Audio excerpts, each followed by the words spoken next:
is nigh. This is official business. We're professionals. Welcome to WatchMojo.com, and today we're counting down our picks for the top 10 post-apocalyptic TV shows. For this list, we're focusing on the best representations of life and humanity's struggle to survive after the world as we know it comes to an end. Come on, let's go. We're looking at the most brutal renditions of life after the end, while considering how the lucky, or maybe not so lucky survivors manage to make the best of their situations. You know, one day we'll find somewhere where we can make a fresh start. Grow our own food. Maybe keep a few animals. Number 10, Dead Set. What do you mean they changed? I don't know, they're dead. Imagine you're in the middle of shooting a season of Big Brother when a zombie outbreak hits. Something's happening. Some sort of outbreak. Yes, the results are as terrifying as you're imagining.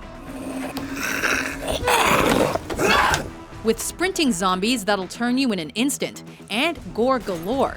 These characters are left to forage for food and supplies, and ask pertinent questions about their situation. What do I do? Tell me what to do. Fucking help me! He's dying right here! But they're just as likely to flip the bird as they are to shoot something in the face. And while they're all perfect contestants for a reality show, they're not the most likely candidates to survive a zombie apocalypse. Shit. We're not the only ones. We're not the only ones. Number 9, Adventure Time. You know what time it is, buddy? Adventure time? Yeah, man! Mind blown. A war leaves Finn as the last human in a strange land, and our imaginations have been running wild ever since. We're kidnappers and murderers. I just wanted to have fun and jiggle. Vampires, zombies, talking snacks, and plenty of wacky adventures make this one hell of a ride. Heck yeah! If I break a royal promise, I get to fight zombies, throw slumber parties, awake Gumball Guardians. It's hilarious for all ages, and its charming characters make every moment magical. Surprise! Surprise! Surprise! There's even a hidden snail that waves at viewers in every episode. And as silly as he can be, hero Finn continually proves he's up to the task at hand, no matter how creepy or disgusting. Word to your mother! This is one post-apocalyptic adventure not to miss. What a treat! Number 8, The Colony. The volunteers of the colony have an amazing opportunity to teach all of us how to survive after a major disaster strikes. This Discovery Channel reality show is basically an experiment to see how humans would react and survive after a huge epidemic wipes out much of humanity, with the situation simulated for the cameras. But they depend on a propane stove for cooking and to make river water safe to drink. Video diary entries give an in-depth look at how these colonists feel about one another and their chances against the world and the nomads that occupy it. But we're still starving. But I've got a plan. We found some rat traps. We're gonna go hunting. Sure, it doesn't have zombies, killing, or carnage, but for everyday survival, there's no better look at reality once it all ends. Number 7, Revolution. We need more water. Fill the sinks and tubs. We don't have much time. Lights out. Why the lights went out? In the not-so-distant future, when all electricity suddenly turns off, humanity is tested, as our dependence on technology causes society to crumble in its absence. So, what the hell happened? What caused the blackout? And with malicious taking over, there's always someone in need of help. What do we know about him? How do we know that he can help us? All my dad ever said about him was that he's good at killing. The goal of restoring power makes this an intriguing take on the world's end, since humankind seems to have settled into their new reality. Miles is Ben Matheson's brother, Rachel Matheson's brother-in-law. He probably knows something about the electricity. Yet, various mysteries continue to push the Matheson family forward in hopes of salvation. It's time to go home, Mr. President. But with so many standing in the way, the journey will prove devastating indeed. Number 6, Jeremiah.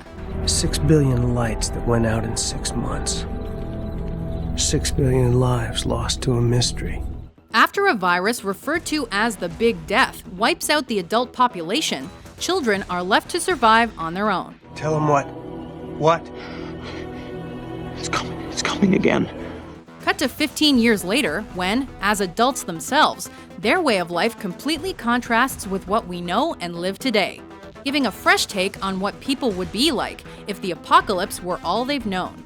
Everybody's got some big idea how they want to rebuild the world. I don't buy into that shit. Jeremiah's hunt for the secret place known as Valhalla ultimately reveals the dangers this world has in store. Do not approach Valhalla sector. And Valhalla's promise to rebuild the world keeps us going as well. But the danger lurking at this supposed refuge is even more enticing.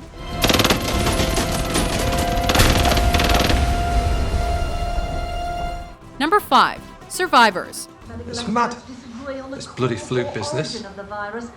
Half the country's off sick. Better watch that cough. Will you stop bloody coughing? When a new strain of influenza wipes out the population, institutions, governments, and society as a whole begin to crumble, forcing survivors to band together to stay safe. We don't know each other. We've got nothing in common. We survived. Isn't that something? With loyalties tested and cities scavenged for supplies, the promise of a cure keeps hope alive. But at what cost? This first generation of survivors has only one task: to provide a stable future for our children. Now, if that means sacrificing our comfort, even our freedom, then it's a price I'm prepared to pay. Based on a book that was in turn based on a classic 70s BBC show, this modern take is harsh at every turn, with characters constantly making tough decisions. Our old life is dead. Now we have to build a new one. And that is just how we like our apocalypses. Was the virus bad where you were? It's about the same as everywhere, I expect. Number 4. Jericho. Welcome back to Jericho, Jake. Boom. After a nuclear blast leaves the residents of a town to fend for themselves,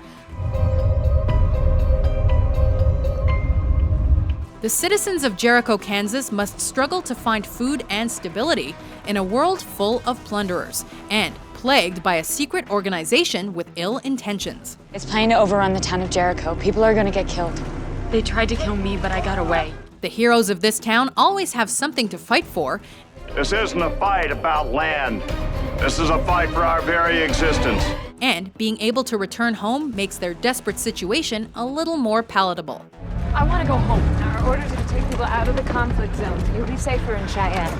While they may have their own stories to deal with, the survival of the town is always crucial to the survival of all. We are fighting an army that has more guns than we do, more men than we do. What we need is resolve. Number 3. Falling skies. Fair enough. Keep your harness fastened.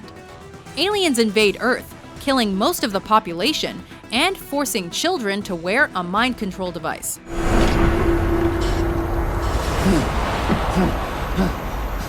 But one band of soldiers comes together to fight back. Led by a retired Army captain, stay safe, and a university history professor, these survivors are constantly on the move,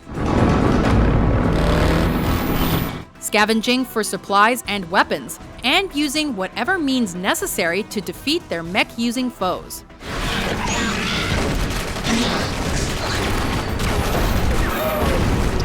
With the alien technology beginning to affect people's bodies as well as their minds, it only makes the need to survive that much stronger. Number 2. Battlestar Galactica. What the frick? After years off the air, I figured you've seen one old Battlestar, you've seen them all. the Cylons returned with a vengeance. Any chance of hitting the Cylons where it hurts? This collective of robot beings infiltrates the 12 colonies and lays them to waste, leaving the old-fashioned Battlestar ship alone to save the day. Attention, unknown vessel. This is the Battlestar Galactica. Identify yourself and we will fire upon you. With a great cast, an epic space setting, and some of the best frackin' dogfights on the small screen. No, I ordered the frackin' attack. What do you think I did? The human survivors are not only out for vengeance, but also to secure the future of humanity as a whole. And the president says that we're saving humanity for a bright, shiny future on Earth. Before we unveil our top pick, Here are some honorable mentions. Welcome to Terra Nova, folks. Welcome home.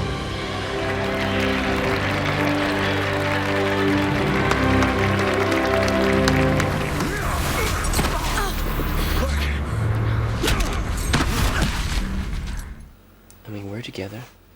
There's no chosen. The city's free. I mean, we can almost live normal lives again. The great vanishing, the sudden departure, the cluster of the modern era. When's the last time you ever really thought about it? Number 1, The Walking Dead. Dead. They have to ask, at least one more time. They dead. Except for something in the brain.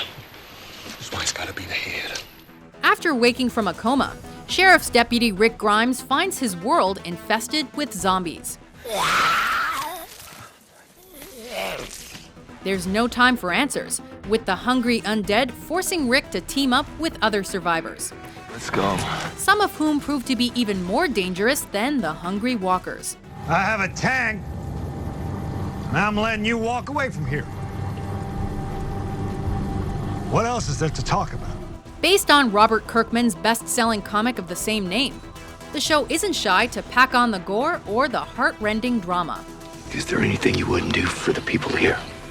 But it's the ever-present zombies that force our heroes on the move constantly, making sure they're never safe, and that this is one hell of a dangerous world.